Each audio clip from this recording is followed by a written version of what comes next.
مع عمر عبد الرحمن، راح يلعبها لعمر، لا والله لعبها لجيان امام المرمى للقحطاني ليسر، يا سلام! الزعيم لا يؤجل لقب اليوم الى الغد، العين ما يعجل لقب اليوم الى الغد، يبغيها اليوم ويبغيها دوم، والقحطاني انطلقت معه الاماني. اول اهدافك ينعنني من ياسر، واحلى اهدافك هني من ياسر.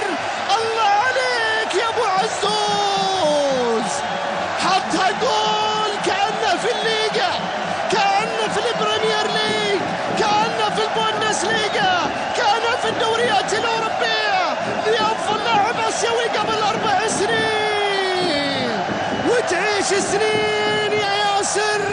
والزعيم لا يؤجل لقب اليوم إلى الغد، لا يؤجل عمل اليوم إلى الغد قبل ما تعدي الدقائق 10 الأولى.